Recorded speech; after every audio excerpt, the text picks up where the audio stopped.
Hello friends, নিরামিষের দিনগুলোতে কিন্তু আমার চানা মশলা লুচি খেতে বেশ ভালো লাগে।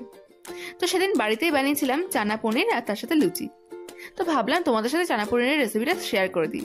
একদম নিরামিষ, কিন্তু অনুষ্ঠান বাড়ির মতন খেতে হয়েছিল।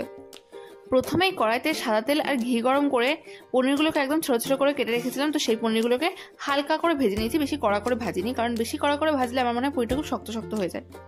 তো তারপরে একই রকমভাবে ছোটো ছোটো করে আলু কেটে রেখেছিলাম, সেটাকেও ভেজে নিলাম। আর আলুটাকে কিন্তু আমি তুলিনি, তার মধ্যে আমি দিয়ে দিয়েছিলাম তেজপাতা আর গোটা জিরা ফোড়ন। ফোড়নটা একটু ভাজা ভাজা হয়ে গেলে আমি পেস্ট করে নিয়েছিলাম টমেটো, আদা, লঙ্কা আর সিদ্ধ করে রাখা কয়েকটা কাবলি ছোলা।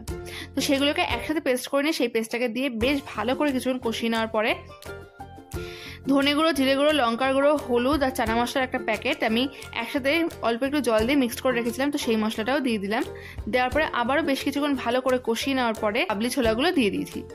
তারপরে বেশ কিছুক্ষণ আবারও কষিয়ে নিয়ে তার মধ্যে আমি আরও একটা প্যাকেট চানা মশলা দিয়েছি।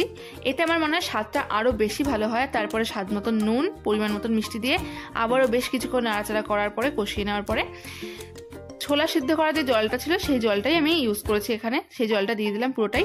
দেওয়ার পরে বেশ কিছুক্ষণ ভালো করে ফুটিয়ে নেওয়ার পর তার মধ্যে আমি দিয়ে দিলাম কাসুরি মেথি, গরম মশলার গুঁড়ো আর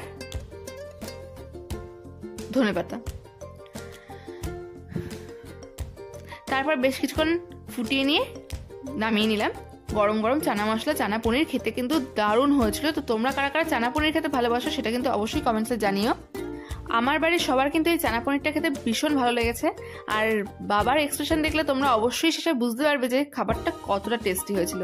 তো আজকের ভিডিওটা এইটুকুন। কি ভিডিওটা ভালো লাগলে যারা এখনো পেজটাকে ফলো করোনি অবশ্যই ফলো করে দিও, যারা চ্যানেলটাকে এখনো সাবস্ক্রাইব করোনি অবশ্যই সাবস্ক্রাইব করে দিও।